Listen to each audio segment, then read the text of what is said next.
और जोशीमठ से इस वक्त आप सीधी तस्वीरें देख पा रहे हैं जहां पर होटल मलारी को गिराया जा रहा है, उसके ध्वस्तीकरण की कार्रवाई यहां पर शुरू हो चुकी है। सबसे पहले आप देखिए, इस होटल के भीतर अभी जितना भी सामान मौजूद है उसको निकाला जा रहा है। ये आपको एसडीआरएफ कर्मी दिखाई पड़ रहे हैं जो कि एक एक सामान को निकाल रहे हैं। सबसे पहला चरण यह है कि होटल पर जो लोड है उसे हल्का किया जाए। ये तस्वीरें देखिए आप, जब जनरेटर को नीचे उतारा गया था क्रेन की मदद से, और इसके बाद होटल के भीतर जो कुछ भी है वो सारे सामान बाहर निकाले जाएंगे और इसके बाद होटल के खिड़की दरवाजों को निकाला जाएगा और फिर सबसे पहले सबसे टॉप फ्लोर को तोड़ा जाएगा। उसके बाद वहां से कार्रवाई को आगे बढ़ाते हुए सबसे निचले फ्लोर तक एसडीआरएफ के ये कर्मी आपको इस होटल को तोड़ते हुए नजर आएंगे। फिलहाल विवाद और विरोध शांत हो चुका है, एक्शन देखने को मिल रहा है। होटल मलारी इनको तोड़ने की प्रक्रिया शुरू हो चुकी है। इसके लिए भारी संख्या में पुलिस और प्रशासन की मौजूदगी भी यहां पर है। एसडीआरएफ के जवान यहां पर मौजूद हैं। आपदा प्रबंधन के सचिव इस वक्त क्या कह रहे हैं वो हम आपको दिखाते हैं। जारी की गई थी वो 1.5 लाख रुपये 73 परिवारों को दिया जा चुका है। कल 42 परिवारों को दिया जा चुका है कल, मतलब अभी तक। और जैसे जैसे वितरित किया जा रहा है, जैसे चिन्हीकरण हो रहा है उसे वितरित किया जा रहा है। टो इरोजन के लिए रोकथाम के लिए बैपकॉस को संस्था के रूप में नामित किया जाना है। इसके लिए कल कैबिनेट में प्रस्ताव आएगा, स्वीकृति के बाद उसको आदेश जारी किए जाएंगे। एसडीआरएफ की 8 टीमें तैनात है जोशीमठ में, जो कि आपदा राहत कार्य में लगे हुए हैं। जैसा कल बताया गया था कि वहां पर पोल विद्युत लाइनों की और पोल की सुरक्षा के लिए 2 करोड़ 14 लाख रुपए जारी किए गए हैं। एनडीआरएफ की 2 टीमें तैनात है और 1 टीम और रवाना हो रही है। इसके अतिरिक्त हम ये बताना चाहेंगे कि डिफरेंट एजेंसियों के द्वारा कई जगह कंफ्यूजन है कि कौन सी एजेंसी क्या कर रही है, जो केंद्रीय एजेंसियां हैं। इसके तहत वाडिया इंस्टीट्यूट के द्वारा जियो फिजिकल इन्वेस्टिगेशन और सीज्मोलॉजिकल इन्वेस्टिगेशन किया जा रहा है। यानी कि क्या कहेंगे इसको, भू भौतिकीय अन्वेषण और जो वाइब्रेशंस है जो उसकी जांच की जा रही है।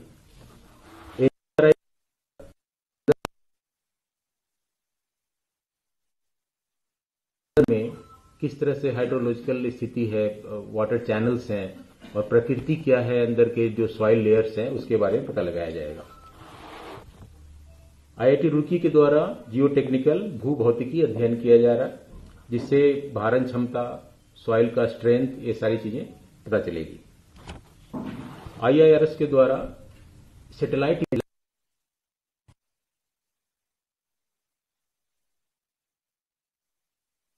जीएसआई के द्वारा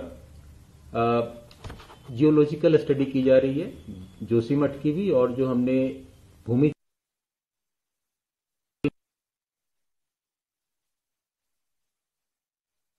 को एक और निर्देश जारी किया जा रहा है, एक जियोलॉजिकल मैप तैयार करें उस एरिया का 1:1000 का। अब इनके साथ वार्ता करके हम तय करेंगे किस प्रकार से इसको किया जाना है। एनआईएच के द्वारा, नेशनल इंस्टीट्यूट ऑफ हाइड्रोलॉजी के द्वारा हाइड्रोलॉजिकल स्टडी की जा रही है। सीबीआरआई सबसे महत्वपूर्ण भूमिका वहां पर निभा रही है। उनके द्वारा एक तो डैमेज असेसमेंट किया जा रहा है, जो मकानों में डैमेज हुए हैं उसका असेसमेंट, और उसके लिए पीडब्ल्यूडी के 30 इंजीनियर को भी उनके साथ लगाया गया है। इसके अतिरिक्त उनके द्वारा जो रिस्क असेसमेंट है, उस एरिया में क्या रिस्क हो सकता है, क्या स्थिति बन के आएगी और मकान निर्माण के क्या गाइडलाइंस होने चाहिए, उसके संबंध में भी उनके द्वारा स्टडी की जा रही है। इनके सहयोग के लिए 4 और संस्थाओं को उनके साथ लगाया गया है। इसके अतिरिक्त जो प्री फैब स्ट्रक्चर बन रहे हैं जी, 4 संस्थाएं हैं आपका, वाडिया है, एनजीआरआई है, आईआईआरएस है और जीएसआई है, जो कि अलग से उनकी टीम में उनके साथ लगाया गया है ताकि risk assessment, quick risk assessment उनके द्वारा किया जा सके। सीबीआरआई द्वारा इसके अतिरिक्त जो प्री फैब स्ट्रक्चर बनने हैं ट्रांजिशन शेल्टर के लिए, उसके संबंध में भी डिजाइन तैयार किया जा रहा है, स्पेसिफिकेशंस तैयार किया जा रहा है।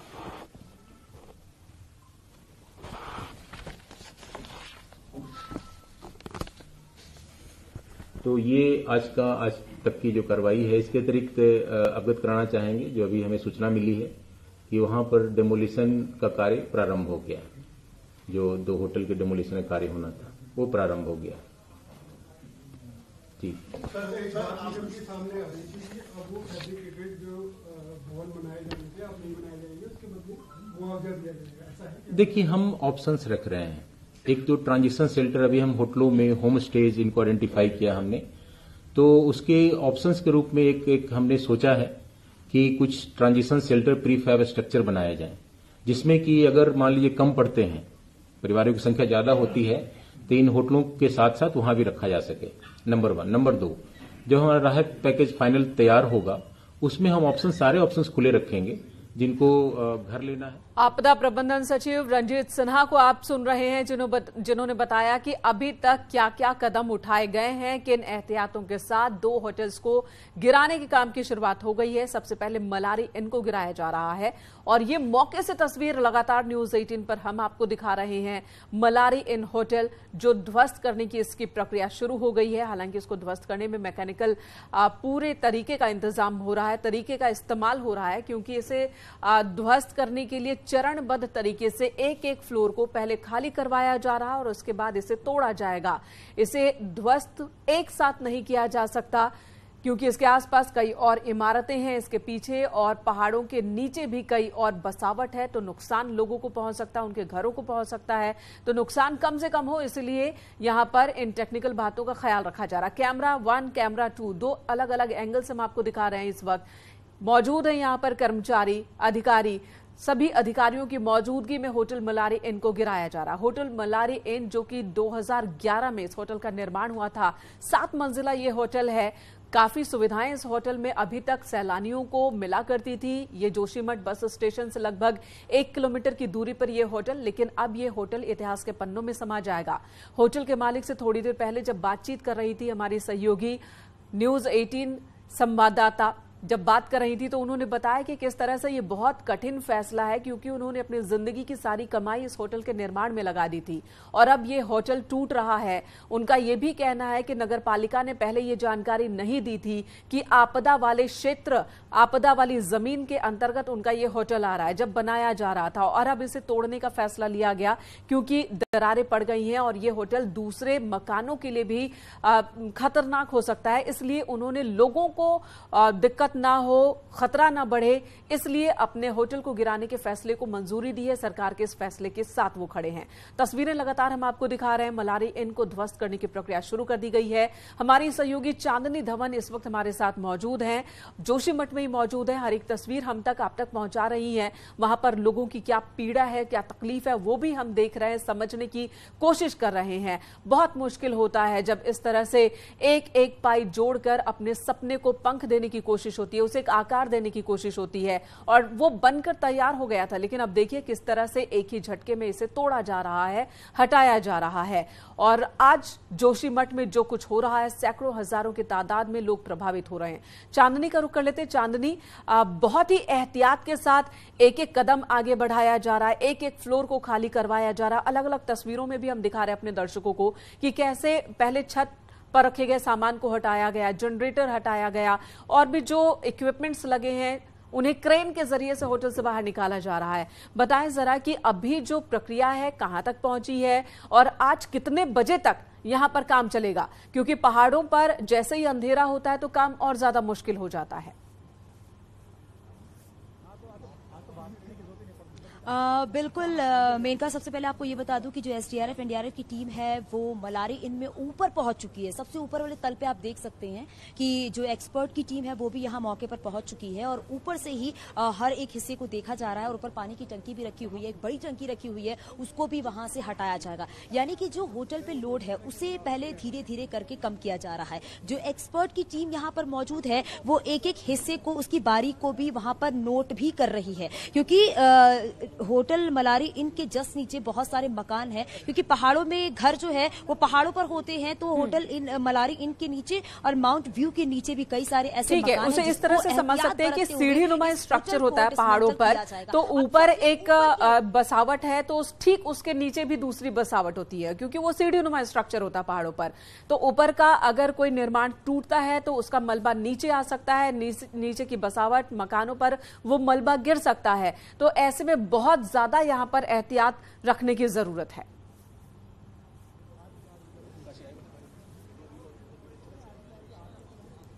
बिल्कुल मेनका, बहुत ज्यादा यहाँ पर एहतियात बरतने की जरूरत है और एक एक करके ही मेनका इस मलारी इन होटल को यहाँ पर डिसमेंटल किया जाएगा, क्योंकि एक साथ नहीं किया जा सकता, क्योंकि यहाँ पर वैसी सिचुएशन नहीं है कि आप ब्लास्ट के थ्रू एक साथ ही इस बिल्डिंग को गिरा सकते हैं, क्योंकि यहाँ पर सिचुएशन बिल्कुल अलग है और इसीलिए सारे एहतियात को, सारे मानकों को देखते हुए ही इसे डिसमेंटल किया जा रहा है। और मेनका ये भी है क्योंकि मौसम यहाँ पर थोड़ा सा मौसम का रुख बदला है, हवा बहुत बर्फीली होने लगी है, बूंदाबांदी भी यहाँ पर होने लगी है, तो प्रशासन के लिए एक बड़ी चुनौती जो है वो भी यहाँ पर नजर आ रही है। और जिस तरीके से इस मलारी इन होटल, चाहे माउंट व्यू की अगर बात करें, तो जब इसको डिसमेंटल करने की प्रक्रिया शुरू हो चुकी है तो ये एक दिन में तो पूरा नहीं होगा, कम से कम नहीं तो इसमें 3 से 4 दिन का वक्त लग सकता है। हालांकि मौसम विभाग की तरफ से मौसम को लेकर अलर्ट भी जारी किया गया है, 2 से 3 दिन मौसम खराब भी रह सकते हैं, बारिश भी हो सकती है, लेकिन अगर बारिश कोई होती है मेनका तो एक बहुत बड़ी मुसीबत और भी आन पड़ेगी सामने, क्योंकि जो स्थानीय लोग हैं वो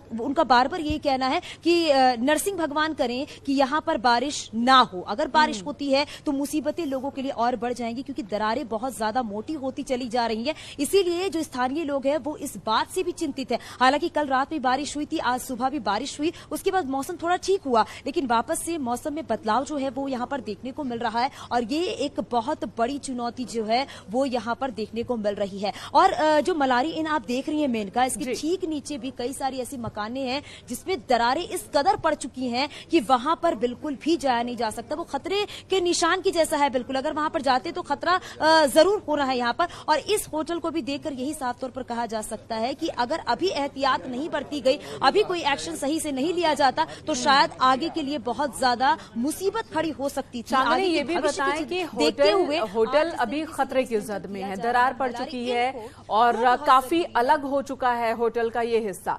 तो कितने लोगों को होटल के ऊपर जाने की इजाजत दी गई? हमने देखा है कि बड़ी संख्या में लोग जो वहां मौजूद हैं, जो इस पूरी कार्रवाई को देखना चाहते हैं, उन्हें भी बैरिकेडिंग करके कुछ दूर पर रोक दिया गया है और उसके बाद एक लेयर पुलिस फोर्सेस की हमें नजर आ रही है। होटल के ऊपर कितनी बड़ी टीम को जाने की इजाजत दी गई है, वैज्ञानिकों ने क्या बताया?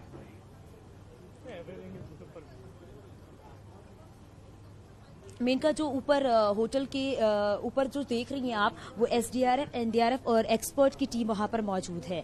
और साथ ही साथ ये भी है कि कोई स्थानीय लोग वहां पर नहीं जा सकते हैं, क्योंकि दोनों होटल के लेफ्ट और राइट में पूरी तरीके से बैरिकेड कर दिया गया है। और जहां हम सब खड़े, जहां मीडिया का जमावड़ा भी है, वहां पर भी बैरिकेड, हम बैरिकेड के बैक साइड में हैं और लोग भी जो है वो बैरिकेड के बैक साइड में बहुत दूर पर खड़े किया गया है उन्हें, और यहाँ पर पूरी तरीके से एहतियात बरता जा रहा है। और साथ ही साथ ये पहले ही अनाउंस कर दिया गया था कि अब इस एरिया में कोई भी नजर नहीं आना चाहिए, यानी कि एहतियात पहले से ही बरते जा रहे हैं। और सुबह के वक्त देखा गया था, क्योंकि सुबह यहाँ पर जो होटल की मालकिन है, जो मालिक है, जो रिश्तेदार है, वो लगातार यहाँ पर विरोध प्रदर्शन कर रहे थे। तो हालांकि प्रशासन की टीम आई, उसके बाद इन सभी लोगों को वहां से हटा दिया गया। उसी के बाद एक के बाद एक जो है वो कार्रवाई जो है वो देखने को मिल रही है। और अब फाइनली अब यही हो रहा है, क्योंकि ये बात भी सामने आई थी कि नहीं, होटल को ऐसे नहीं वो किया जा सकता, डिसमेंटल नहीं किया जा सकता, क्योंकि पूरे कह सकते हैं कि जो खून पसीने से इस होटल को बनाया गया उसको ऐसे कैसे डिसमेंटल किया जा सकता है। बहुत दुखद ये पल है, बहुत ही दुखद पल है उन सभी लोगों के लिए जिनके मकान, जिनके दुकान, जिनके होटल इस वक्त खतरे की जद में हैं। होटल मलारी इन को ध्वस्त करने की प्रक्रिया शुरू हो चुकी है। 3 से 4 दिनों का वक्त लग सकता है। बड़ी चुनौती मौसम भी वहां पर पेश कर रही है और ऐसे में एसडीआरएफ, एनडीआरएफ की टीम को यहां पर बहुत सावधानी के साथ एक एक कदम उठाना पड़ रहा है। तस्वीरें लगातार न्यूज 18 पर हम अपने दर्शकों को दिखा रहे हैं। जोशीमठ बहुत कुछ बता रहा है। जोशीमठ बता रहा है कि अगर हमने प्रकृति के साथ बेतरतीब तरीके से छेड़खानी की और करते रहे तो भविष्य में कई और शहर इसी तरह से इतिहास के पन्नों में समा सकते हैं। फिलहाल चुनौती जोशीमठ को बचाने की है, एक हिस्सा तो दरक ही रहा है, जो बचा खुचा हिस्सा है उसे बचाने की एक बड़ी चुनौती प्रशासन और शासन के सामने है और इस वक्त उसी कवायद में शासन प्रशासन लगा हुआ है। चांदनी, धन्यवाद आपका इस वक्त पूरी जानकारी देने के लिए।